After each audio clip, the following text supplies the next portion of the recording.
ladies and gentlemen, and welcome to Chilton Streams. My name is Josh, and today we are continuing our exploration of the DLCs in Little Nightmares. Give me a moment to make sure that my stream is running. Yep, we see everything is good. How are audio levels? Things are looking okay. I'm maybe a little on the loud side on my end. Okay. Hopefully you guys can hear me. That looks good. I am still a little under the weather, but feeling better. Kind of took the weekend to heal and recover, and now we are all set to get back into it in exploring this dark and mysterious world.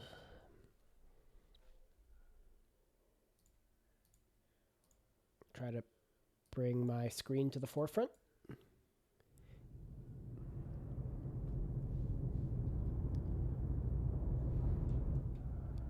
Please. Please, please, sir. Please let me have all of my settings in the proper position so that I can see what's going on. If you would be so kind. Yep. Chat. Okay. That's a little better. Let us continue. When last we left off, we had explored through the depths an underwater horror being chased by something deep beneath, trying to pull us below the surface. After rebooting the game because everything was broken and I suffered, not because I'm bad at video games, but because my game was actually bugged, we escaped the depths and entered into the hideaway. A strange factory-like position of the Maw, where we befriended a variety of gnomes to do our bidding in fueling and firing the machine, only to eventually use their co-labor to escape into this elevator shaft, where we have discovered and been brought to the entrance of the residence. And now that we are in the residence, we shall escape and try... Oh, I can swing off this thing. Oh, let's, for the purposes of my recording and video continuing. Okay, and now that we're in this elevator shaft, it looks like this is a climbable wall. And I can swing off that in the middle. I can swing off this in the middle. Like that. Oh, I'm gonna have to go all the way up. Again, not bad at video games, just controls. The controls are a little bit finicky. Okay, and like this. Yeah. Yes. And now we swing. I'll swing twice before jumping. Yes, excellent. Oh, hello, buddy.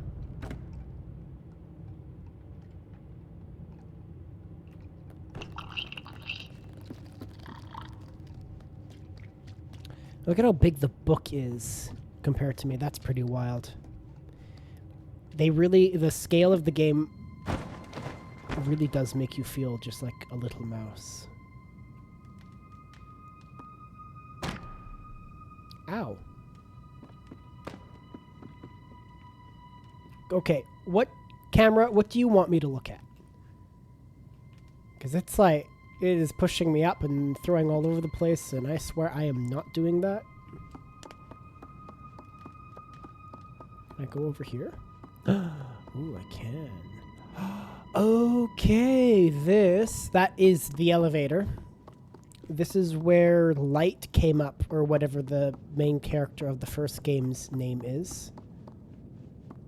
Oh, maybe this isn't the same elevator.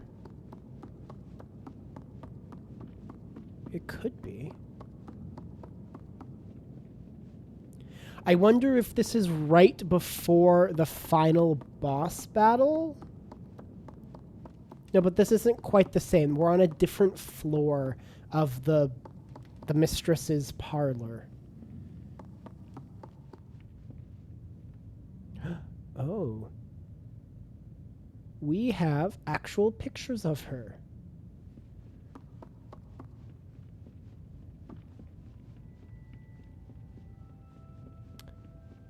feel like somebody has thrown a tantrum recently.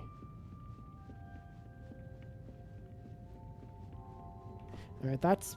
I assume that doorway is the direction that we're needing to go. Let's explore around a little bit.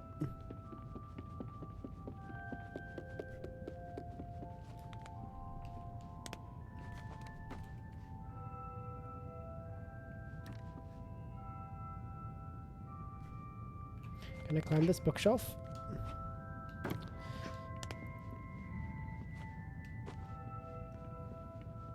Is that sound, do you think, diegetic or non-diegetic? Is it happening in the world? It sounds like something that's happening in the world rather than background music that we as the audience are hearing. Okay, it appears there's nothing towards here, so we're gonna go. And under the expectation that in the edited cut I'm gonna cut back at this point, I hear chimes. Are the chimes coming from the world, or are we just hearing them? Oh, they're definitely in world.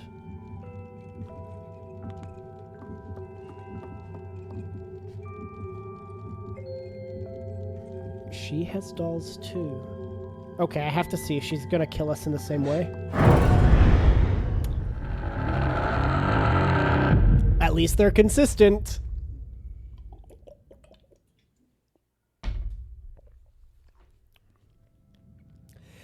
An interesting note that I caught during the editing process of the first video, the main game, is the concept of broken mirrors. Light uses a mirror to defeat her seemingly with her own reflection. And that's why she's brushing her hair in a broken mirror, and she's looking here in a broken mirror. I see the key on the side, by the way. Yes, it's there. She can't look at a normal reflection, so she has to use a broken mirror. Music box as well. Okay.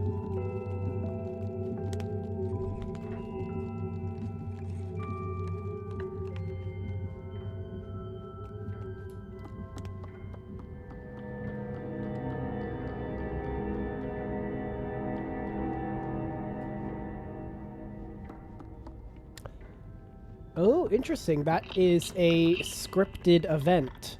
The camera doesn't go to that position every time we walk through that area.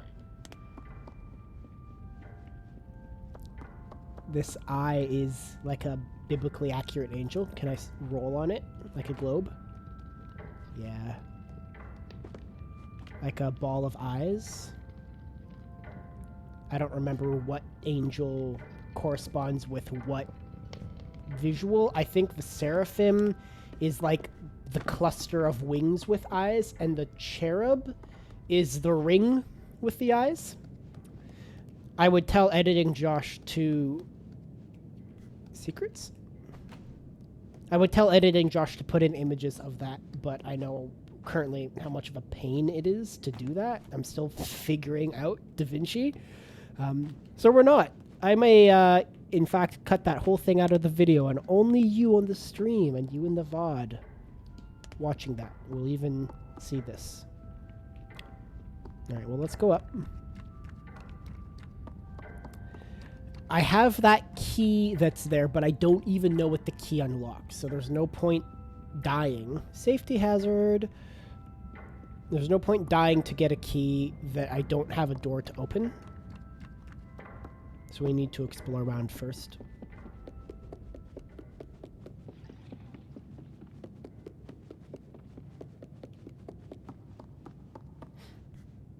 Ooh, I like this book. That there's it's a set of 4 with 1 missing, right? There's this one on the floor here. Oh, is there 1 missing because this is a hidden bookshelf?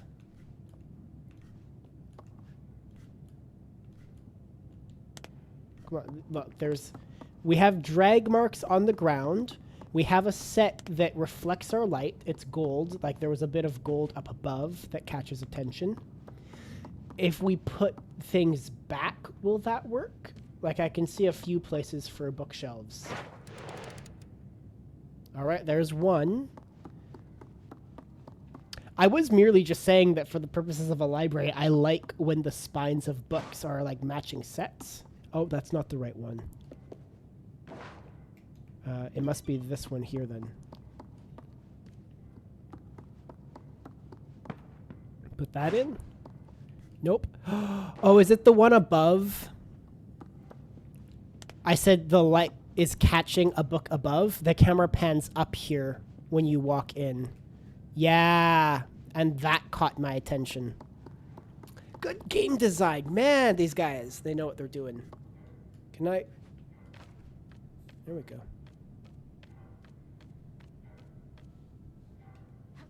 No, no, no. All right, I'm just going to pause there. My back is cramping.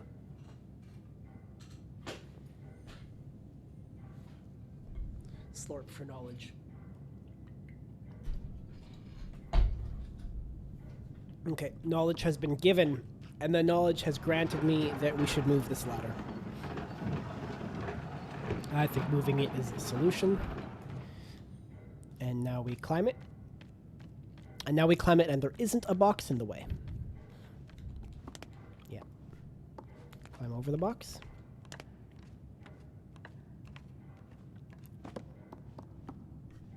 There we go.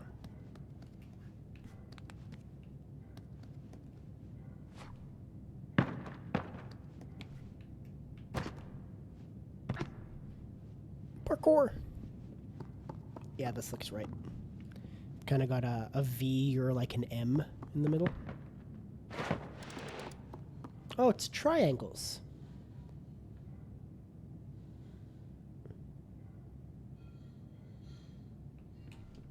Are there more?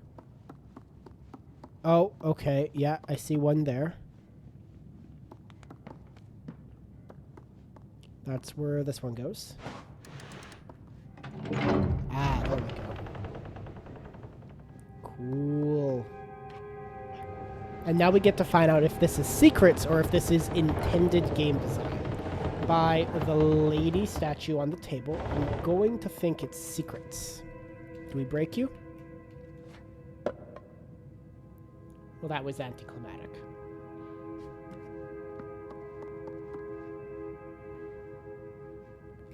Nothing behind the door. Another, the freaking eye. What is with that?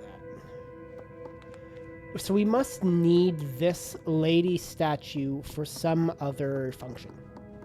Like I now have the solution to a puzzle that I have not yet found.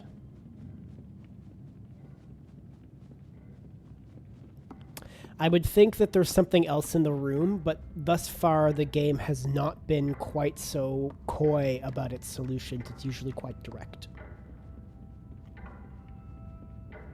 Can I run with this? Yeah, go a little faster.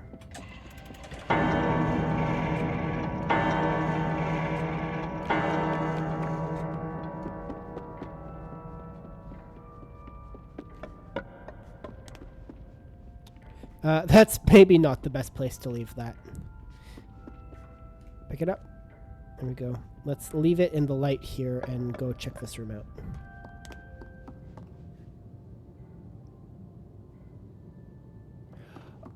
Do I have to do an Indiana Jones? That's crazy. I feel like culturally that's gonna pick up immediately, that anyone watching this will understand exactly what I mean in saying that.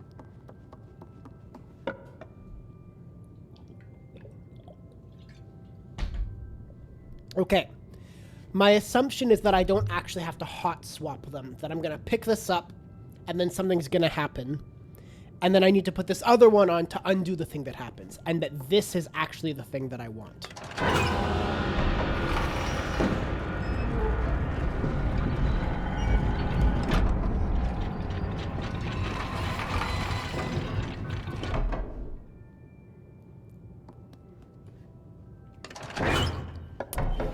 Okay, so what would happen if I didn't have that statue? Okay. Nothing that interesting. It's just gonna squish me. Spikes don't come out of the ceiling. I don't need to just deliberately waste my time. I like that it's got tears, like it cries. It's like leaking oil.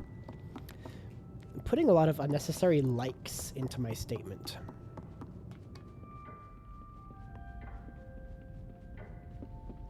Anyway, okay, I have this statue. I do not know precisely why I have this statue, but I have it, and that's very exciting.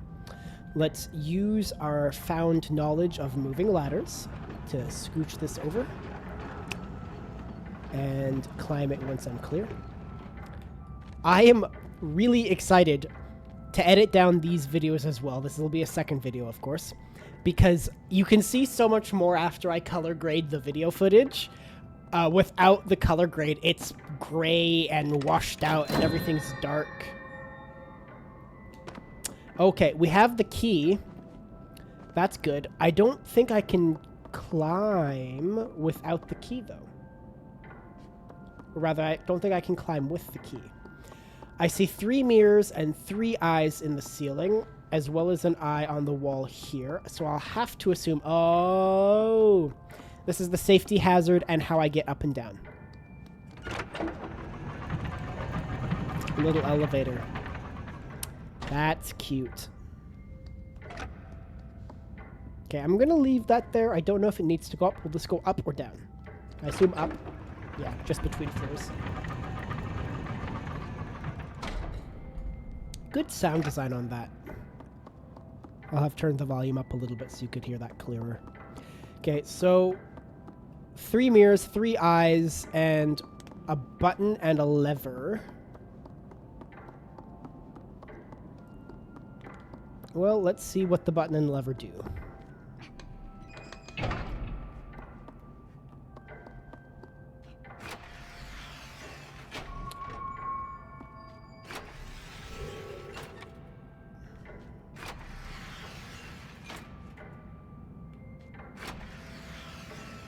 Okay, and let's turn this way.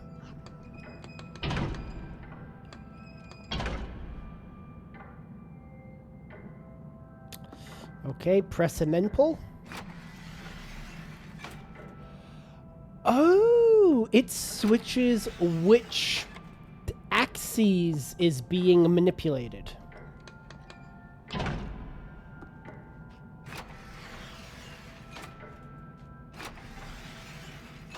And rule of 3s. That looks correct. So now we'll pull this back. And now the whole cage moves.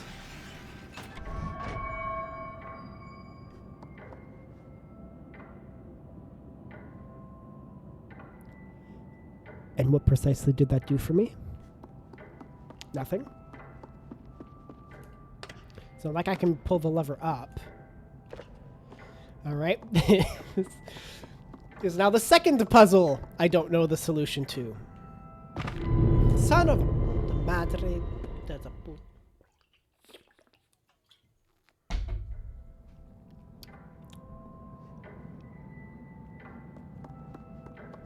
We'll just take the lift down. It's fine. Man, I had a really bad nightmare about being stupid and jumping off the edge. How dumb would that be? What an idiot would jump off the edge and then hard cut to the next clip of me probably dying in a desperate attempt to get the...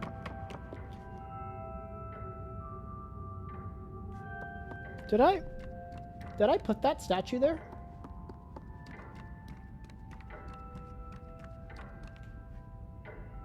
Nope. I did not. The game teleported that statue.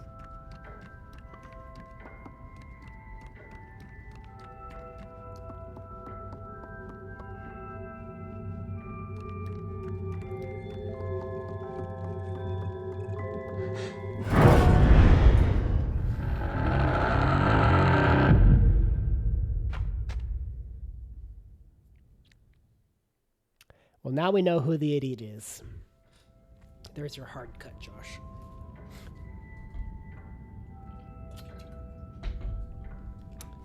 Okay, so credit Little Nightmares.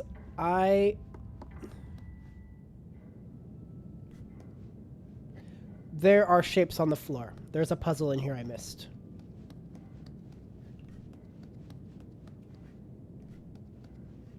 Do I jump on them?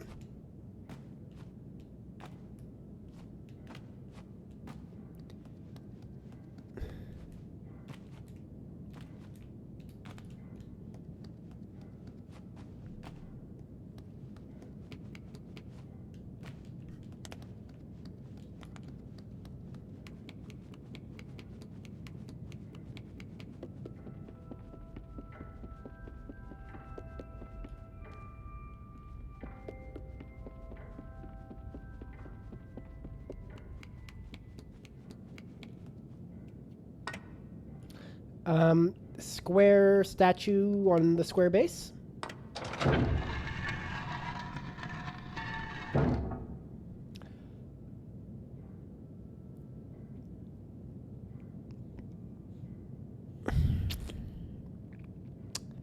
That doesn't help me too much, does it? No, it does not.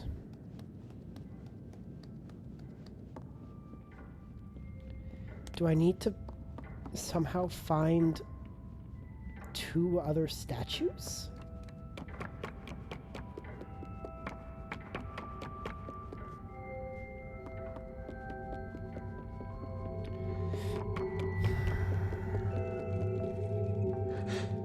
No! Okay, so close.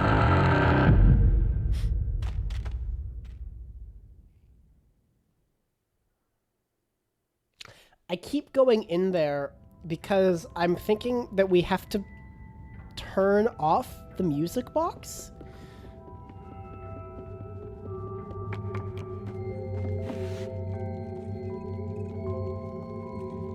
Like, it has a round base. Obviously, we can't just hop up here and steal the key. We need to somehow have her leave this room.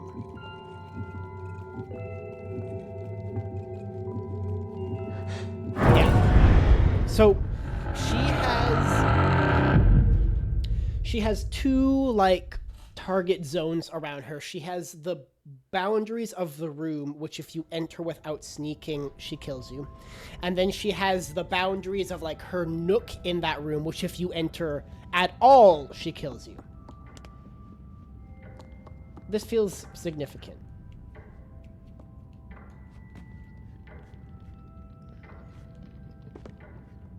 Can I turn the light off?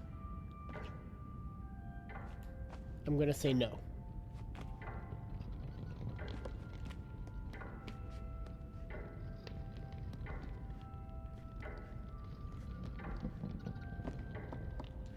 Right. I don't really know what the deal with this is, other than being weird.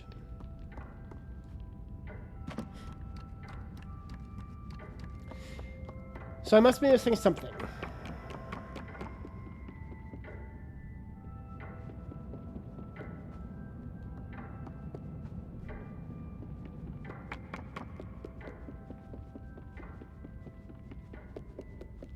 Must be missing something somewhere.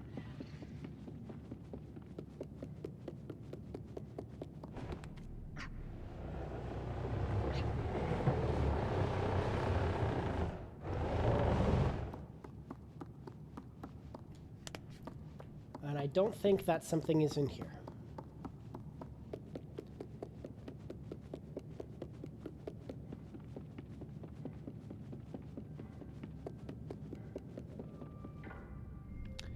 I'm doing pretty good, Paigey. How you doing? Today we are playing the 3rd Little Nightmares 1 DLC, The Residents.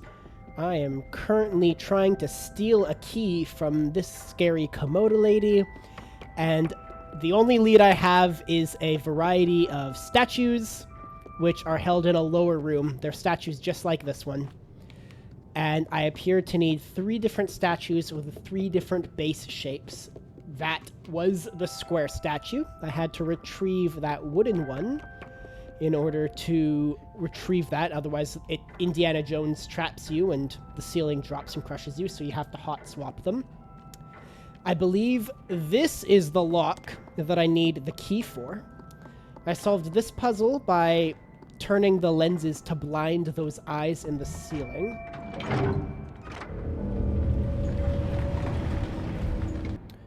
I can't read the full chat, it's hiding. This chapter can be a brainstorm. You've played it then, okay. Well, you can tell me if I'm being foolish in my endeavors. You don't need to tell me all the time, because I will certainly be foolish in my endeavors. But I'm currently looking for the round and I think triangular statues. Let's take my mouse off screen. That would be great. I didn't know that this door opened with those eyes, so I'm glad I'm taking the opportunity to look around a little more. We love to see a gallery of family faces. She has paintings of the gnomes up there. That's interesting. I had taken them to be some kind of vermin on the maw, as I am. I had sure hope I'm going the right way. It's the only way I have not yet gone. Okay, we have buttons underneath. Is this a character from the second game? I vaguely recognize that face. So we have two heads on the front. I have to imagine that we're going to be pressing buttons to represent the characters whose faces these bodies belong to. The teacher in second game. Okay, so what do we have? Let's flashlight be cooperative, please. We have don't recognize you, don't recognize you, don't recognize you, but you have a face. I recognize you, but I don't recognize you from this game. I have not played any Little Nightmares games. No, part of my goal for this stream and the subsequent YouTube channels that it belongs to is to play the games that I've owned on Steam for years and I've never taken the opportunity to do so myself. So I think I watched a YouTuber play this in 2017 when it first came out, but I have a very vague memory of it. I have more so a memory of the second game, I guess, because I recognize the teacher with a long neck. I'm going to put a pause to the stream while the fire alarm in my house is going off, and I'll be right back. Apologies for that.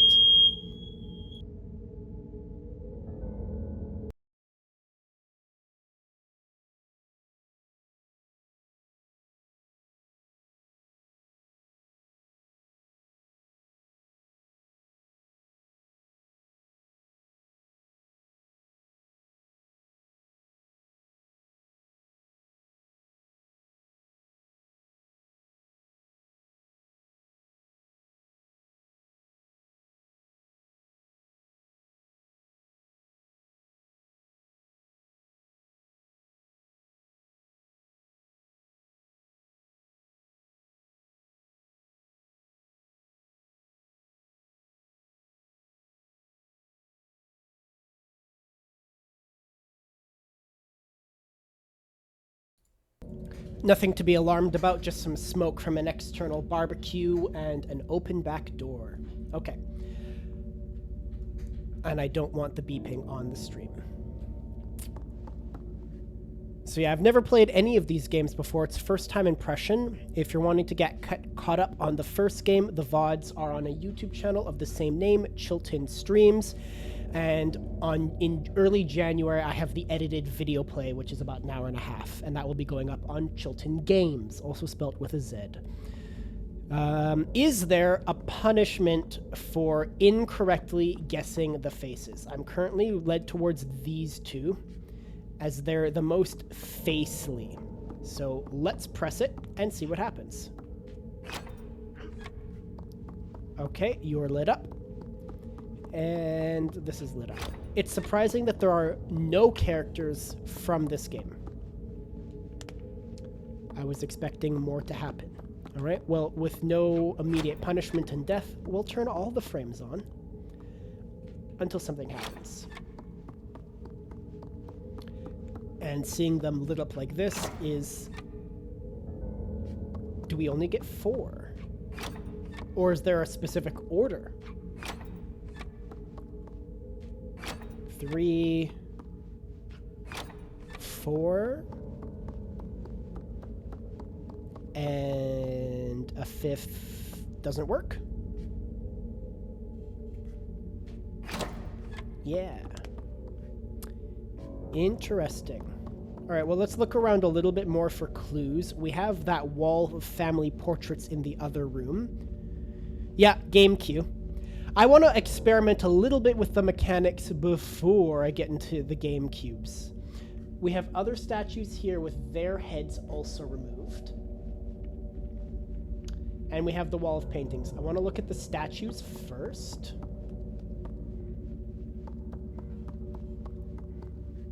We've got a head missing here. I also remember that I've called the main character Light. I don't know what their names are, but in the primary game, the mistress, the Komodo lady, had paintings in her bedroom, in her parlor, and she had paintings covered and paintings taken down off the wall.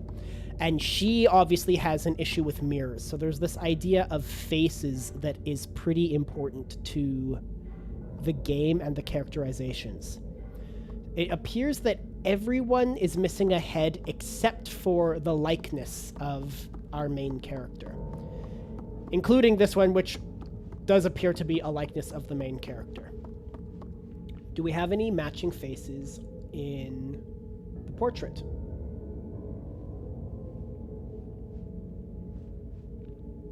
It appears not. Oh, maybe this guy. Let's go back and see what the likeness and game cues mechanically within this room isolated are. Yep, I think you are a portrait I recognize. Oh, 6 is a little 9-year-old girl. That's the main character, and she is referred to as the lady. Thank you for the insight. I certainly made the commentary at the very beginning of the first episode. I was like, I don't know what this character is, but as a male, I am going to impose my own gender upon her, knowing no better. Yep, runaway kid, affectionately known as 7. 6. 7. Oh, no. Man, Little Nightmares predicting memes long before they've come out. Fortunately, I think the meme is dead, which is why I know about it. Okay, you are a face I recognize. Little boy with droopy eyes, I recognize. Square-headed boy, I recognize.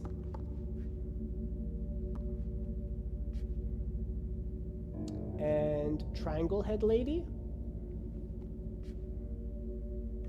Are there other faces?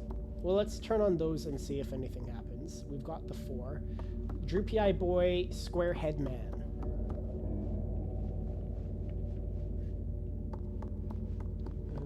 Are you droopy eye boy? Pretty sure you're droopy eye boy. Droopy eye boy. Square head man was over here. Yep. And was there triangle lady? You kind of look like a triangle lady. Triangle lady with a little curly Q on top. Oh no, this is droopy-eyed boy. That's droopy-eyed boy. Can I turn this off? Yeah. Okay. So we have big smile man and triangle curly hair.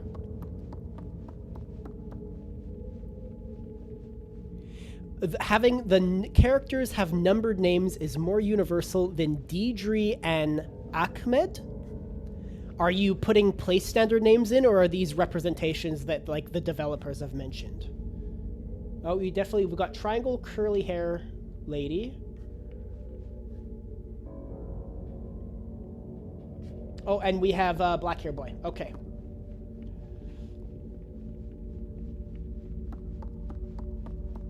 So that's going to be you. And it'll be you. Yes. Portraits of the family. I wonder what is the in-lore, like, practical purpose of having this as your Batman-esque entrance to a secret room, like knowing which family members and then having random paintings of other people? This is our triangle base. Okay, we're making progress. Are there more secrets in this room? More secrets?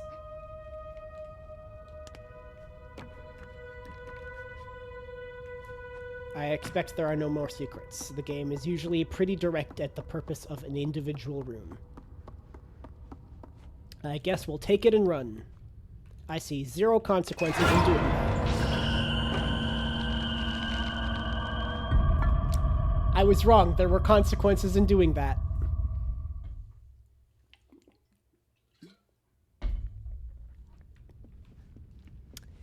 if you do not enjoy seeing the characters dying, I may not be the streamer for you, as I do very much enjoy testing the limitations of a game mechanic.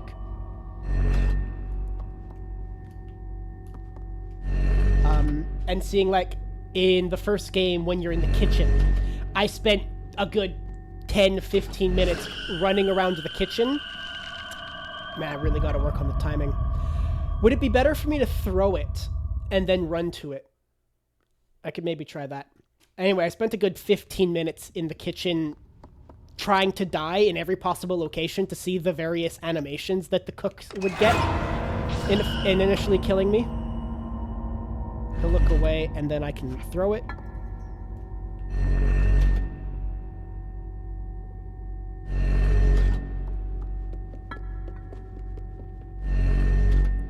Yep. And now we're clear. No! No! No, I didn't want to slide! Oh, just barely.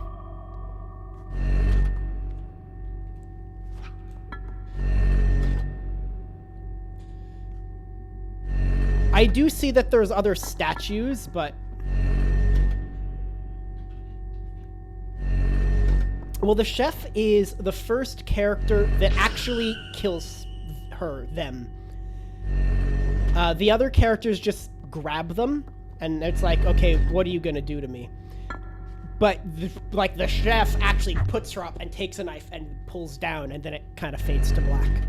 So that was pretty shocking. I'm like, oh my gosh, we actually have the semblance of a death scene. No, behind the statue. Oh, I have to throw it onto that button.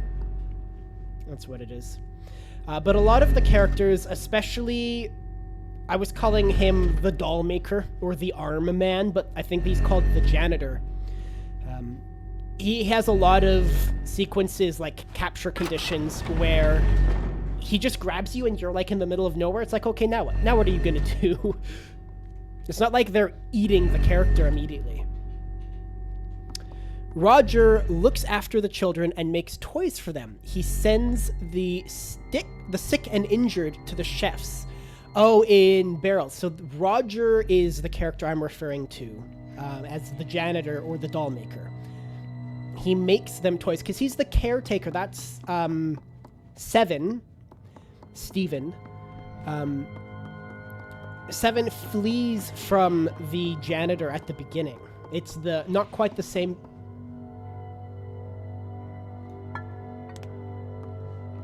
I definitely just saw a face behind this statue. Can we get an instant replay of that? There was a face there. Somebody looked at me.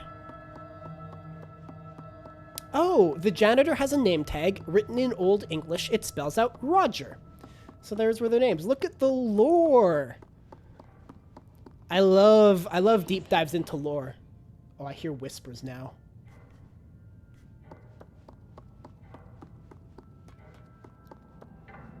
I am being watched. I am totally being watched. If I run around here, will we see movement? Yep, there is a face. There is somebody behind this pillar. I wonder who it is. That is such a great, super subtle environmental detail just to make you kind of, like, send shivers down your spine. Thus far, I have not particularly found Little Nightmares to be a very scary game. It just sets a really great atmosphere. The Depths DLC was brutal. I did not enjoy any part of that. None of it whatsoever. Not my cup of tea. Water levels, no good. I like the shoe room. I'm gonna die if I fall down there. In the main game where you drop down into like a dumpster full of shoes and there's something chasing you, that's fine. And an entire DLC of just constantly having something grabbing for you, nah, that's no good, man. The rest of them have been pretty good. Yeah, it's more creepy than directly scary. My problem is that having not really a background in game design, but a background in concept art, I am fascinated by the game design and characters and the modeling and everything that goes into making an experience like this, because the experience is really what I'm after. And so I ogle when something's scary more than anything else. Oh, did you reset because I died the placement of the statue? Oh, where did you reset the statue to? At least this platform is where I need it to be. There is definitely another child in here. That's terrible. Yeah, the attention to detail, the soundtrack, it's amazing. And I was making the commentary that if this game was released today, it would still be amazing. If it was released in 2010, it would be amazing. Games like this don't age. No. Okay, at least I appreciate that. The puzzle was solved, so they're not punishing you again for dying, and I assume that the little girl that's mocking me in the background took it and put it back there. I died early on because in the main game, I didn't know you could light lanterns as save points. And so I saw them around, but I just thought they were details. And if I saw a lantern in a dark corner, I would light it as a light source for that dark corner, not knowing it was a save point. So in the first game where you have to pull a big cart in like a tall hallway up and then use it to jump across, my depth perception was terrible, and I kept dying and falling in and getting reset back to the whole section because I wasn't lighting the lanterns along the path. And then complaining about how I'm like, I understand what needs to be happened. The puzzle is solved, and I feel like I'm being punished for my inaccuracy in jumping. Oh yeah, totally a cult classic. Indie games like this, style never fades. And there's so much rich like gameplay and story and lore that it's hard not to love. It is depth perception. Well, I consider myself a pretty seasoned Metroidvania player. I've played through the Ori games, Hollow Knight, Blasphemous, and it's weird having a game that utilizes the Z, I suppose, right, X, Y, and Z as a depth dimension, the third dimension, so much. The only thing I could compare it to is many, many years ago at a friend's house, I played Super Mario Galaxy, and like 3D Mario games have that same kind of feeling.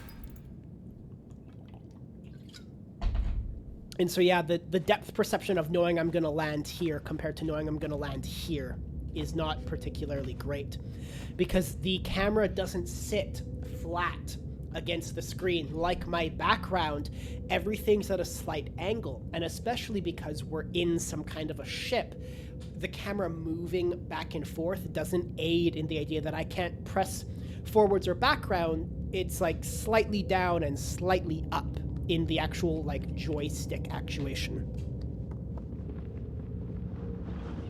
Oh, I see. Depth perception. You'll have to forgive me, I'm slightly dyslexic, and so streaming, I see the shadows running around. Streaming is a little bit of a challenge when I've got people in chat, because you're managing the gameplay and also talking with the people you're interacting with. I'm expecting something cool to happen here.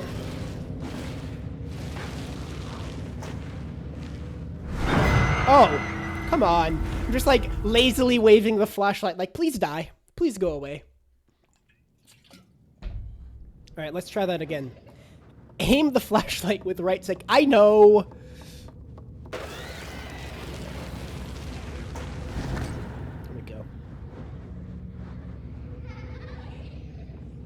So, climb, please. Go away. Demons, be gone, demons! I have to climb this one and jump across. They're gonna wait for me to turn my light off. Climb it. Ugh. Okay, where's a stool for me to drag around?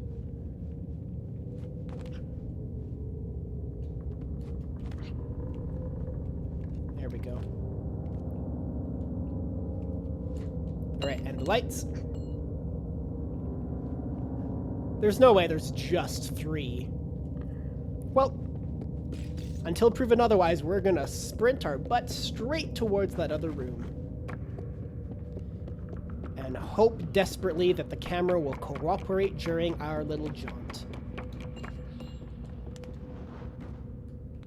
Nope.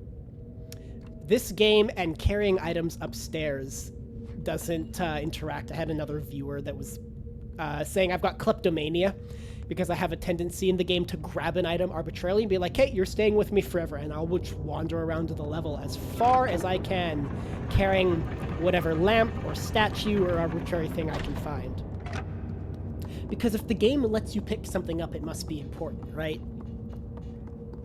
Or so is my justification for kleptomania in video games.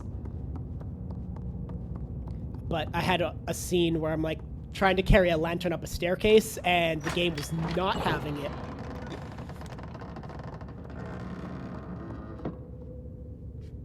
This is pretty cool now. Actually utilizing the darkness as a tangible threat for the character.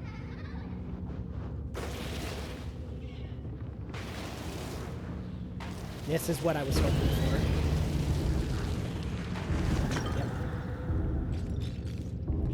I know not precisely where I am going, only that I am going there. I see darkness above me. Can I open this door? No? Is this a survival match? Again, part of the challenge, it's the only criticism that I have with Little Nightmares, because it is usually very direct, but I have found multiple times, possibly just based on my own stupidity, that there are rooms you walk into having no idea what you're supposed to do, and it feels like you have to die in order to solve the puzzle. So I'm in this room, and I'm like, okay, do I have a destination that I'm going to? Or is this a survival match to kill as many demons as possible within a period of time? And I'm not looking for answers within chat. You can post spoilers and I won't be upset. But I do want to solve the puzzles myself. Yeah, death gives you knowledge. I don't have a problem dying in video games. I just want to understand the developer's intent of, if I need to die in order to, like, oh, there's a lever here. Okay, so we'll drag this chair over and then we'll grab the lever. Like, I was yelling at the game developers at the end of the first game, like, is your intention for me to die, learn from those mistakes, and then continue? Or do you intend for me to be able to solve this game without dying? Because Little Nightmares, most of the time, has such excellent game design. It's not a Souls game where, like, death is inevitable. It feels like if you're smart and savvy and nimble, that you should be able to work your way through the game without dying at all. But sometimes there's certain puzzles in certain rooms where that's really not the case. Especially I have this problem with chase sequences. If you're familiar with the Ori games, Ori Will of the Wisps and Ori in the Blind Forest. No! Ori Will of the Wisps has a few chase sequences in it. And there's no way that you know what to do without dying a few times. To its credit, Ori in the Blind Forest has two chase sequences that do the same thing when you're trying to get out of the tree and trying to run away from lava. It's like, I have to die. There's no way I could have done this on my first try. I think Little Nightmares is intended as a game that could be done on the first try, and it often feels like it rewards the players for death, like our instance with the cooks, where I was running around with absolute glee, seeing all of the little, like, Easter eggs, all of the different ways that the cook's gonna kill me, putting me on a cutting board and dumping me into a pot of water. I was like, yes! Dunk me into the soup! I want to become soup. And then there are levels where I'm here and I'm lost and I'm like, okay, where do I go now?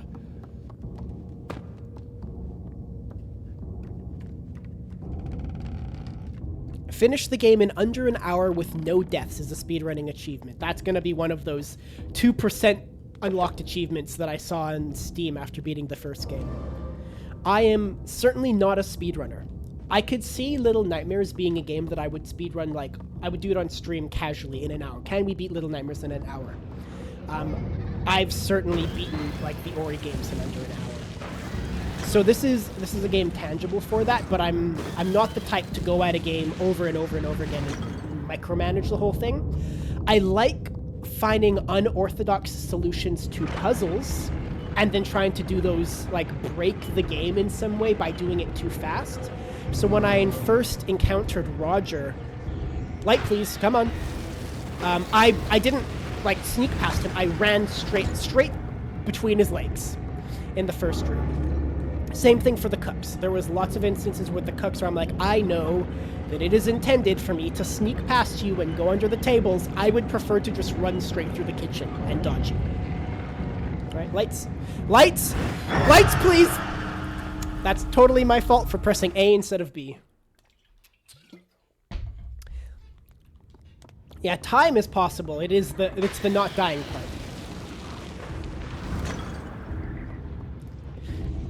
I also find often with the bigger monsters that, especially Roger, where, like, he'll enter into a room, I'll have made no noise, and he'll just instantly turn and grab me. That's a little frustrating because it's meant to be a chase sequence and he's got, like, heightened awareness of your position.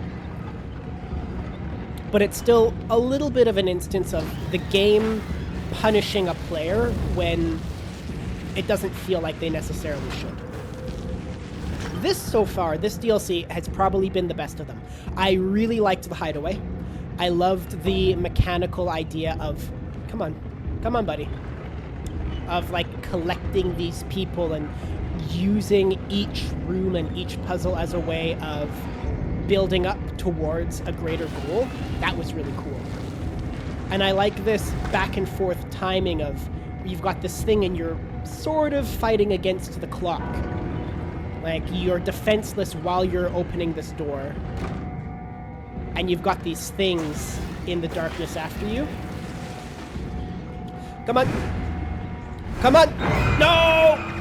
It's a much better execution of what the first game had with the leech sucker things in the darkness. This is an instance I was speaking about where I understand the mechanic for the puzzle, but I don't feel like getting that last statue and getting out of the light, that this is a solved condition and, oh, I had the door down so I should just make it. No, this is absolutely something that has skill and timing involved in it. It's not the solution to the puzzle that's fun, it's the execution of that solution that is interesting. That's what makes this really enjoyable. And it's thus far, for me, what I think has made this DLC the most enjoyable is it has good mechanics of the puzzles. There's a little bit of searching around. It's not so easy that I immediately know what to do. And the actual execution of each puzzle is fun. It's fun and challenging. Alright, don't come behind me. Let's kill you. Keep my back opened. I think I'm supposed to be going towards the door. No! Don't turn the light off. But I'd rather just kill these guys. If I open this again and, like, 6 more spawn, then I will sprint for the door.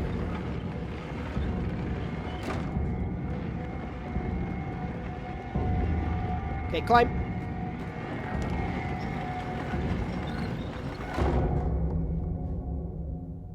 Okay, the music's cut out. That is a great indicator that we're mostly safe. This feels like another cherub eyeball. Oh, for sure. Well, just having played through the whole game, playing the game again would be much easier. It's the same with basically anything. Once you understand the mechanics, like Little Nightmares, I don't know, second playthrough would be much easier with just me mechanically understanding that the lamps are save points and that the game doesn't have set checkpoints, which is what I thought for like 70% of the game. And I got very frustrated when I got reset to the beginning of a chapter because I wasn't lighting any of the lanterns. So answer me this. Here's a little bit of lore.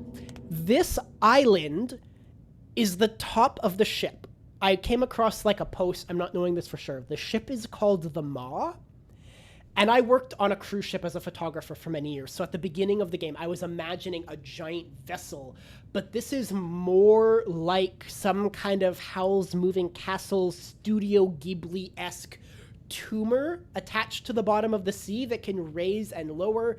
And it has an island on top. Because I was very confused at the end of the first game when you exit out and you're released. And then you're on an island in the middle of the ocean. I was like expecting to exit out to the prow of a ship and maybe even have the game continue on the exterior of a ship. The thing on the right is a model of the maw. This is, oh. Okay, I can see the turtle shell entrance that you get, and then we climbed up the exit of it. I'm glad I'm bringing this up here. So this is what the maw looks like, or at least we're taking that as the community, and it's got the little pipe on top. Interesting. Okay, let's break this vase because I can. Your vase. Okay, let's start trying to solve what we're supposed to do in this room. Can I move this? No. I can play the piano. I can potentially climb the bookshelves. I could have thrown that vase at the painting, but I doubt that they're going to use that trick more than once.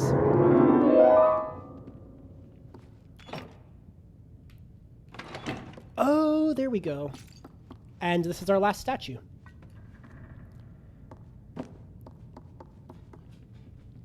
Do we get... I don't necessarily want to know it right now, especially if it's information that is revealed in later games, because I know that Little Nightmares 3 has just recently come out. Oh, the door's closed.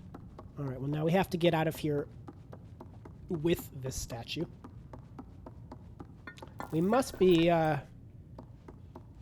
coming up close to the end here. There we go. Because each DLC has typically only been like an hour and a half long with a little bit of my foolishness. Oh, this is the... Okay, I know where I am. Yeah, it looks like the picture rises up for guests to arrive. Okay.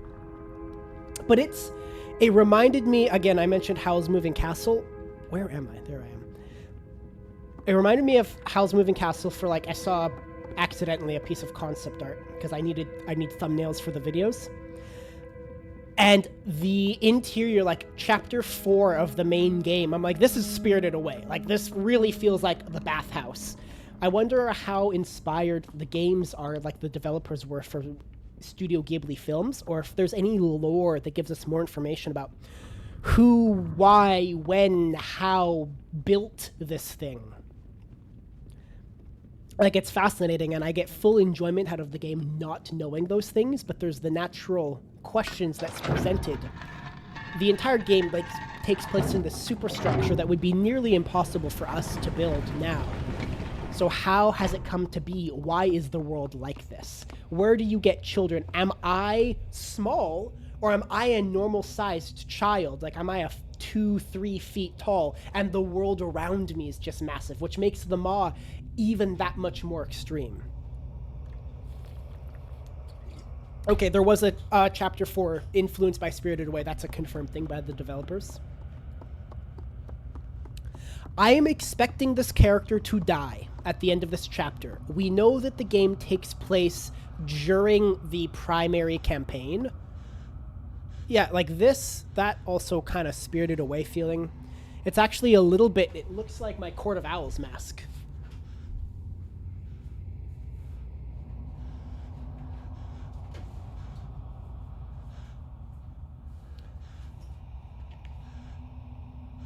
Where's the camera? There we go. Tell me that's not a dead ringer if I'm not holding it properly.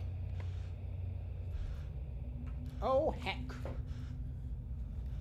Okay, enough flaunting. We'll get into the gameplay. She's here? She's looking at her reflection? She's old.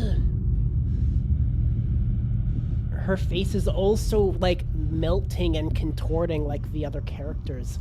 A lot of the character design reminds me, weirdly enough, of the first Spy Kids movie with, like, the clay-altering thumb thing they had going on. Alright, well, let's sneak by. Nothing new is happening.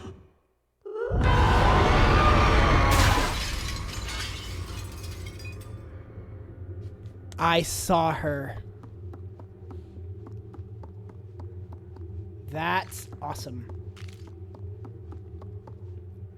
The mask is not on the mannequin now. Lady has taken it. So I go back.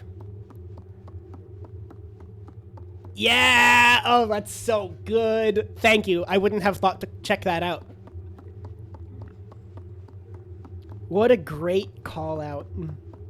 She's trying to maintain her beauty, and that's why she's obsessed with dolls. And that's why she has all the broken mirrors. Do we know canonically if there is a connection between 6 and the lady? Because 6 is seemingly... Can I get this rope? No.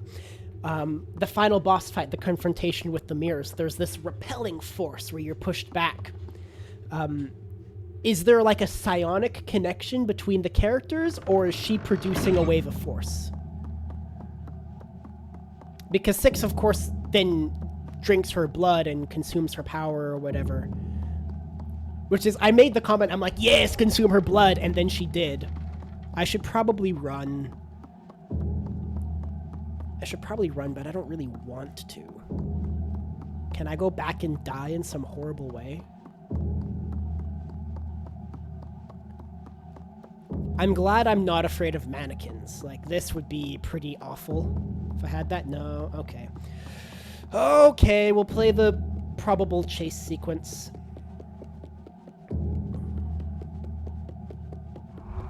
Yeah, there she is. Hi, lady.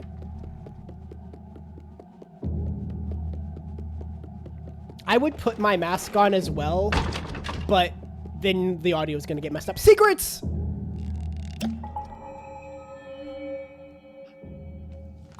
This is the first secret I have found outside of the Depths chapter. In the Depths, I found 3 of them, and I didn't find any in the hideaway, and this is the first one I found here.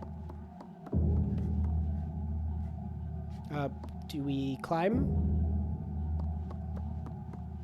Climb something somewhere?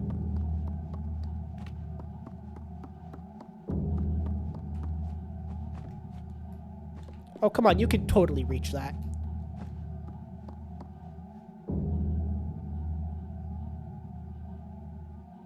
Oh, they provide you concept art. Well, we're gonna have to check that out. I love me some concept art. So it doesn't unlock like a secret ending or anything like that. That's immediately what I thought. I'm like, yeah, if I get all of these things, I'll get some kind of secret ending. This is cool. This is such great utilization of the y-axis. I think this is the first time in either game we've actually been directly working towards the camera. And a big stretch like that. I love that.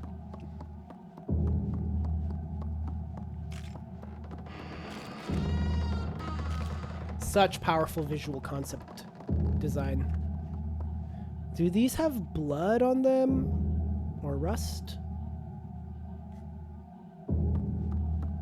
Yeah, okay, so it's just achievements. I'm glad that there isn't like a secret locked ending for getting collectibles and that the game just gives you what it gives. But there's still a reward, a tangible reward for the players that do seek those extra bits out.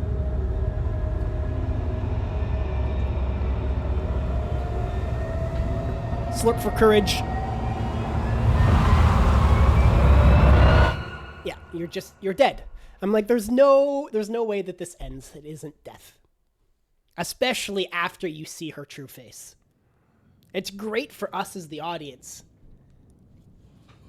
Oh, we have lore! Rip headphone users. Fantastic.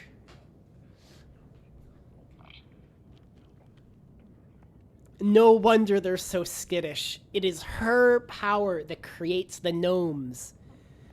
They are just children lost on the ship. Children that wandered too far into the depths.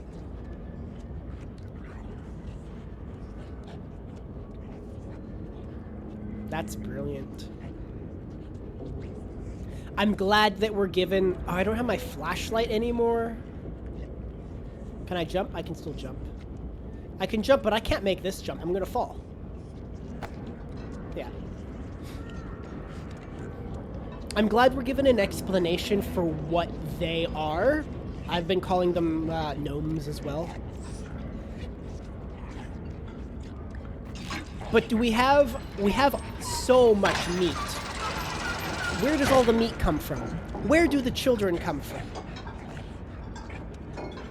There's many, many unanswered questions, and not all questions need to be answered, but voicing them is half the fun. Are we gonna see...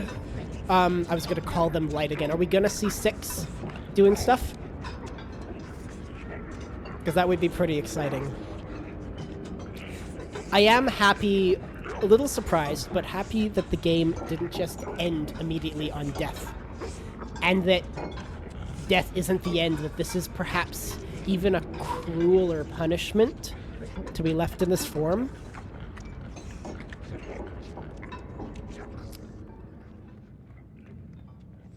And I like it that much more that there is also the achievement for hugging the gnomies.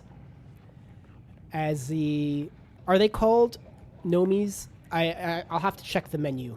I know there's achievements for finding and breaking the statues and for giving these little guys hugs.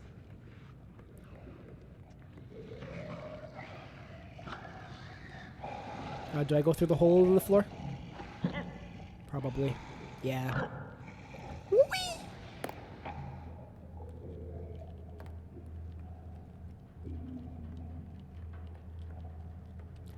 Again, like, obviously, it's a video game and there's only a path, but does Steven 7 know where he's...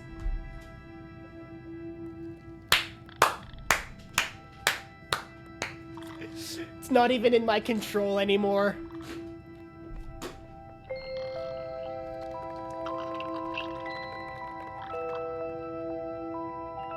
It's not sadness. What do you mean sadness? There is nothing. I'm off for the other viewers.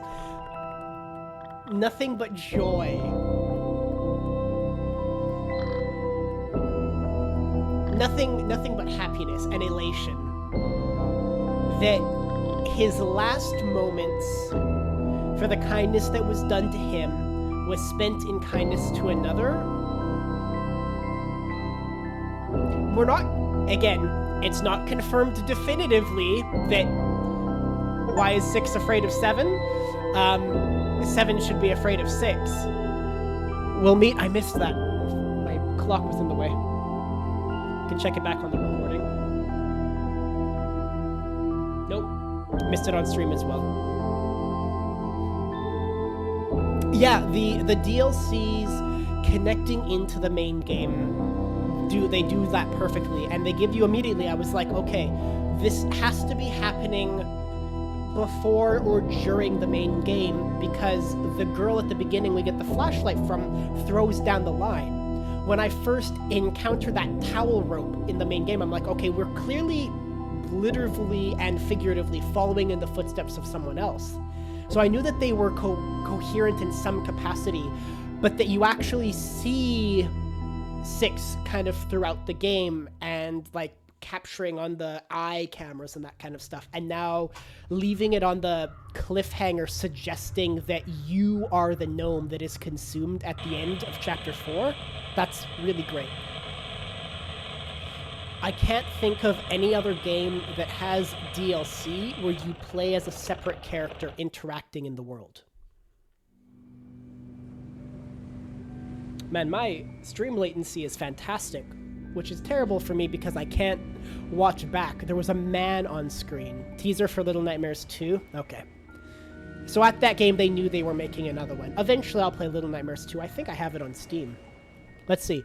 We have extras. Concept art. Concept art. They're like, dunce caps with holes torn in them, and then they eventually went for a more stone-like look. What are they called? We go chapter selection. And then here, right trigger to zoom. Smash statues. Yeah, they are called gnomes.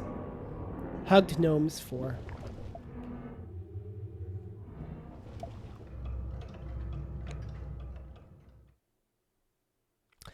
I have not seen the trailer for Reanimal. I'll have to check that out. I really like the work that Tarsier is doing, especially with the Little Nightmares games.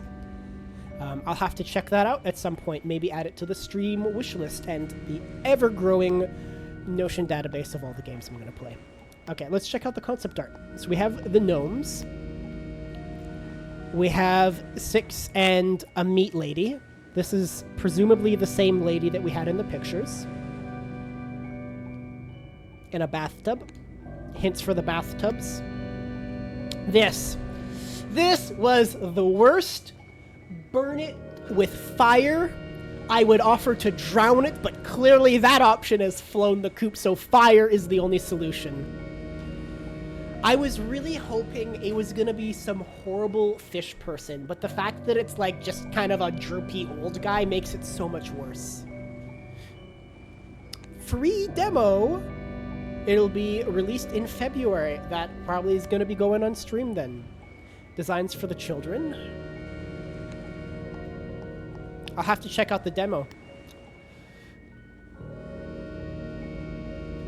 If not now, when I edit this down, I'll certainly remember it. This is all concept art for the level design in the depths, it looks like. Oh, he's got a thing underwater. I don't like this one here. He's like a shark. You see his butt sticking out of the water? That's no bueno. Here it is. Official concept art of the Maw.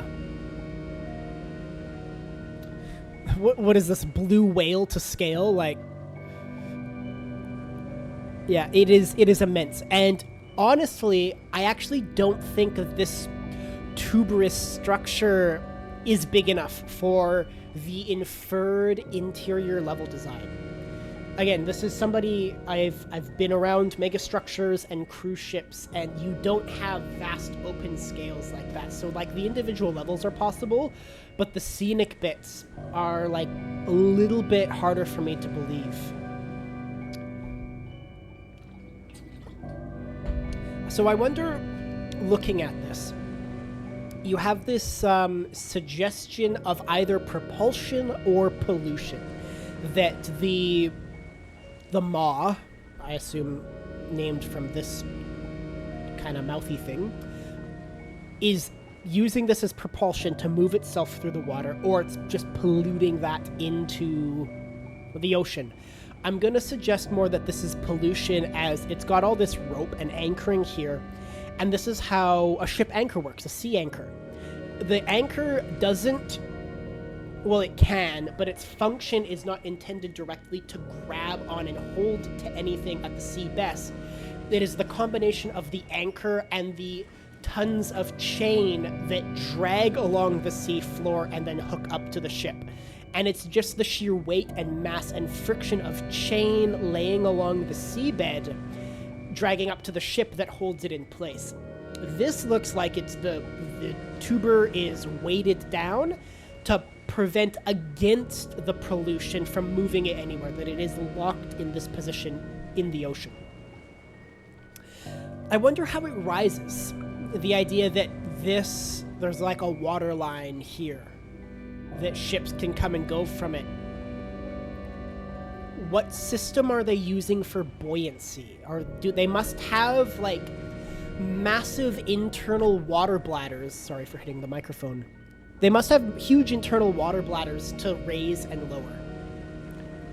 And yes, getting into this is like super niche and pedantic, but I hope for that to eventually be a draw to the channel for me speculating about it in this way. There's her face.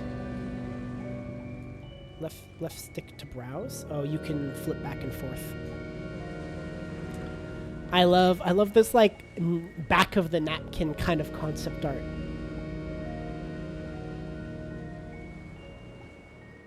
Yeah. Well, it is certainly, for me, motivating to unlock further concept art potentially in future playthroughs. even though I'm sure it's all available online. But for the purposes of the stream, this is what I have to show for the legal purposes. Okay. For the purposes of the video, thank you everybody so much for watching. I hope you enjoyed this selection for the Little Nightmares DLC. If you did, be sure to leave the video a like, subscribe to the channel if you're looking for more of this kind of content, and I will see you soon for our next game. Thank you so much for watching. Take care. Bye-bye. For the purposes of the stream and the VOD that will be going on to YouTube and the VOD temporarily on Twitch, let us check out this demo. Let's go to my face, actually. There we go. Because if there is a trailer to be seen from the same developers, I ought to check that out. So give me a moment to load that up on Steam. Reanimal.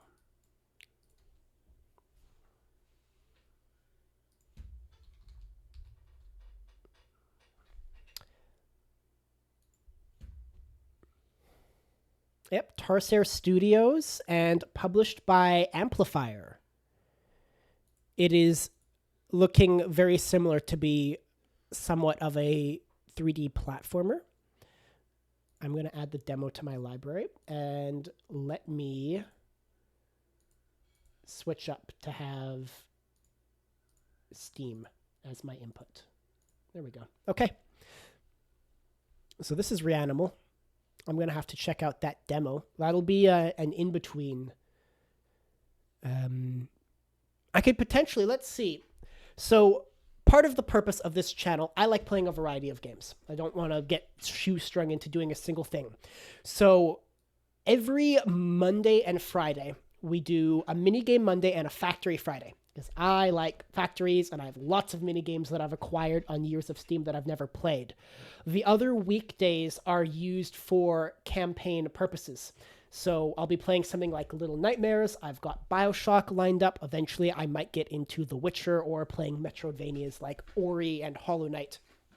So I'll be doing campaigns, hopefully 1 or 2 a month, depending on the game length. And then on the weekends, depending on my personal schedule, because I do manage 5 YouTube channels, I might do a scary game Sunday or a sandbox Saturday, continuing to play with the alliteration. And so for it being, it's Tuesday today? Yeah, Tuesday. So Wednesday and Thursday are meant to be continuing through the purposes of a campaign. I stream for an hour every day at 5 o'clock, except the weekends. That's only some of the time. And so I could potentially do this as a demo, at least one of the days, and then play something that isn't super high stakes. Like, I've got Void Train I've been wanting to play again. But let's check this out. Do we have... We've got audio. Let's check this out. Ooh, can't do that.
Man, they certainly hit their stride with this one. Oh my goodness. Do they have a name? What do you call this, like, kind of body horror style? We've got someone playing the demo right now. Or they were given 9 hours. It looks like they were given an early access key. Someday I'll be given access keys for games. That's pretty sick. They've certainly hit their stride on knowing that. And I'm not going to like go and say that, oh, it's inspired by, but I can see hints of other stuff. This like distorted dark world. There's of like Soulsborne potential inspiration. There's a horror game called Darkwood that has similar kind of like twisted take. Everyone's getting hyped over a new AAA game that like takes place in a future broken London. Same kind of aesthetic. What do you call that? Because as an aspiring author, some of the books I'm working on, I have a style I call dreadpunk. And dreadpunk is a little cyberpunk, a little diesel punk. It's sort of future industrial horror with this undertone of religious sorrow, utilizing things like the human soul as an energy source. So you have churches that are repurposed as biolabs or industrial complexes. And like this deep sense of underlying dread could also be potentially applied to these kinds of games. This distorted world where you have a sensation of things that are familiar but out of place. Something very captivating about that. I don't know if it has been defined in genre yet, but I refuse to give it the terminology of dreadpunk as I take that from my personal works. Anyway, it's 6:30 now. I only really budget an hour or so, and I've got a video that I'll have to upload again today. So thank you for checking the channel out, Paigey. I hope you enjoyed. If you're looking to see more of my work, you can check out the VODs uploaded on full resolution on youtube.com/Chilton Streams. I will be back tomorrow, potentially playing the Reanimal DLC, because it looks really interesting. But that's all the time that I have for today. Thank you very much for joining me. And until next time, take care. Bye-bye.